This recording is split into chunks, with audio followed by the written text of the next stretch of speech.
Everyone, hope everything is going well. So I wanted to do an update to this crazy, as Prism God says, they're missing.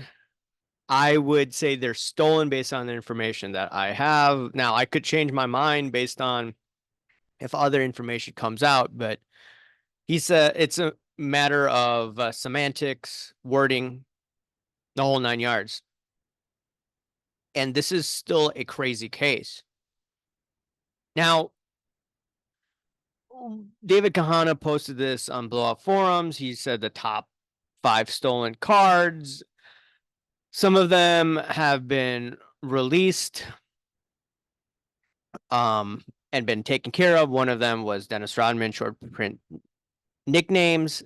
That has been cleared, $250. Okay. Release.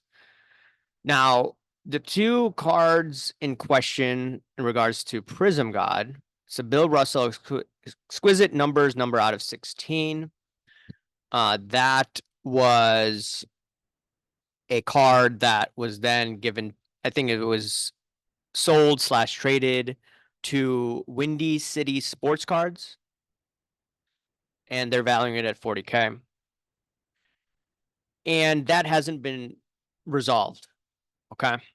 Now, what has been resolved is the Michael Jordan Exquisite Noble nameplate out of 25. All right. And then that has been resolved with Enrico and Prism God, but there is InvestiCard involved. This is the crazy part of the story. Prism God received a hard loan from InvestiCard, Edward Siegel. And David Kahana says they have been awarded a $30,000 default monetary judgment naming InvestiCard, Sports Card Advance, and Eddie personally. So here's the thing. Eddie, Sports Card Invest, or InvestiCard didn't go to the trial from my understanding. So there's a default judgment already. And now it's going to go to jury trial. Okay, regarding these two cards. Even though Prism God and Enrico have cleared this Michael Jordan Exquisite Noble nameplate. The weird part about this is, so Eddie didn't go to that trial from my understanding. And now there's probably going to be a default judgment on both of these cards that Enrico is going to get. Now, InvestiCard still can go after Prism God, legally speaking. So I think this is one of the reasons why Prism God didn't want to speak to me. Now, it looked really, from an optics point of view, how he dealt with me. That wasn't a good look on his part.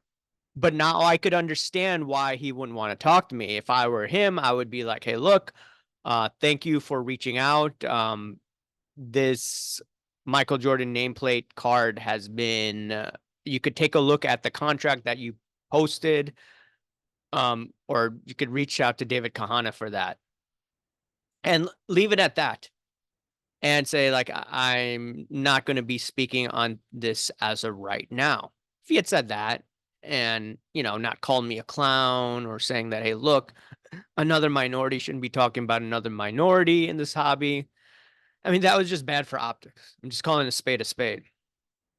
But like on Raphael's point of view, I could understand why he's not talking because there's a situation. InvestiCard will have to pay up to Enrico, and InvestiCard may actually end up going after Prism God. But the other thing I wanted to get into, number 5 card, Kobe Bryant Exquisite Limited logo. This is a crazy story too. And what happened, Alex of late 90s buy sell trade has the card. This is according to David Kahn and Blowout. Has the card and discreetly showing the card to a few unaware collectors. Never once did he openly share his possession of the card except in close confines around others. In 2 separate multi-card 6-figure deals with Scott, a vintage card investor, the Kobe card was traded. What Kobe card? It was a Kobe Bryant Exquisite Limited logo. Scott was never aware until weeks later, the circumstances surrounding the card. Alex lawyered up. When contacting his attorney, said he would provide a receipt of a good faith purchase. He never did. Upon contacting Scott and explaining the situation, he was put in extremely difficult position on how he would personally choose to remedy his possession of the card. He could have backed out of the deal, which Alex strongly wanted, knowing he's now forever tied to the card publicly. Scott chose to do something I hope is more and can only described as honorable and shows what an exemplar human hobby activist and businessman he truly is. He felt horrible for Enrico. He wanted to vet all the crazy circumstances and facts, and Scott decided to send Enrico over the 5-figure cards at zero cost to Enrico. And so the thing is, this individual, Scott, he was given the card in trade. Is a Kobe Bryant Exquisite Limited logo. It was listed on PWCC, but then it was taken off, and then somehow it got into Alex. Late side, I think it must have been his card. Late 90s buy, sell, trade. I have to do a little more digging on that. But regardless, this guy had that card, traded to Scott. Scott said, hey, look, this belongs to Enrico. I'm going to give it. So he was down in a big trade. Okay. He gave it to Enrico, zero cost. Now, the thing is, if Scott, take a look at this. Scott is an individual that was the last person in musical chairs. So he is technically legally liable to Enrico, assuming that all the details that Enrico brought up are true. So Scott is no longer going to be held legally liable for this. Now, the case with Raphael this weekend, allegedly what went down was that Raphael allegedly tried to trade the card with the 20-some-year-old. The 20-some-year-old went to Enrico. Enrico said, no, it hasn't been settled. But in Raphael's defense, the other side of the story is allegedly Enrico and Raphael agreed that this has been, taken care of. But there was no, from my understanding, as of that moment when they had to talk about that, there was no legal document, to my understanding. That legal document, from my understanding, was, I believe, the 21st. It was I think a Monday or Tuesday, whatever. It was early this week. That's when it was all settled, and when a Hobby Insider paid on behalf of Raphael, and they're going to work something out. So I'm just looking at it where, okay, from a legal standpoint, right? Just because you say something in agreement on the phone, I'm not a lawyer, right? I would want it lawyered up. This is just me speaking. I want a document that's, drafted by a lawyer, that's notarized, and then I would make that trade if I were Raphael, assuming that all of this went down. Okay. That's how I am, because I don't want, someone saying something verbally and then backing out, because you know how shady people are in this hobby. I want things done, in that manner. All right. That's just me. That's how I operate, as an accountant. There's internal controls. That's how I would operate. Okay. When you're dealing with real estate, you need a contract, right? Verbal contract, or saying something verbally, that doesn't work. You have to go to DocuSign. You got to sign it, like something like that. And as of that moment, when that trade allegedly went down with Prism God, from my understanding, there was no legal document signed. So I just want to give that point of view out there. So the thing is, like, okay, there's two sides of the story. Raphael believed that it had been settled with, or is going to be settled, so that's why he's going to make the trade, and then individual is going to make that payment.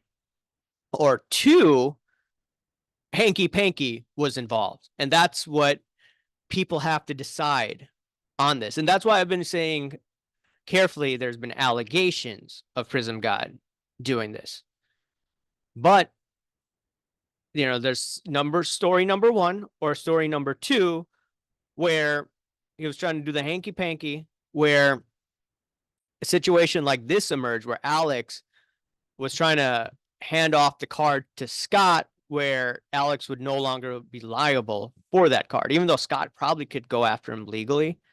That's what I would do. And that's how I would handle it, to be honest, if I were Scott. But Scott was left holding the bag. So if you dump it off to somebody else, they may be liable for that card. It's a game of musical chairs. But, this is a very interesting case. And the last thing I want to come at is like, look, there's going to be a case in Florida, and there's going to be a jury trial, and they will decide the monetary value that Enrico deserves. Okay. And what doesn't help Rafael in this case, just looking at it from an unbiased opinion, is that Investacard apparently didn't show up to the first hearing. So there's a default judgment. So now is Eddie going to go after Rafael? So this is a messy situation here. It's a crazy story. And, I get it from an optics point of view. It doesn't make Prism God look good based on the interactions I had with him. Now, in his defense, I want to give the other side of the story, is that maybe he couldn't speak because there's an Investacard. There could be a further litigation with Investacard and Eddie and Rafael. So messy situation all around. People can decide what they want. Was there an agreement that was already in place? And that's why, Rafael allegedly tried to make that trade. Or B, he was trying to do the hanky panky and try to unload the card like Scott was stuck with at the National with the Kobe Bryant Exquisite Limited logo. People can make their own decision. I get it. Rafael probably can't talk to me because there's probably further impending litigation. But I did want to put an update out there. Wanted to give his side of the story, which I think that's his side of the story. I'm just piecing everything together. But regardless, crazy story, hanky panky all around. Let me know what you think, and I'll talk to you later. See ya. Bye.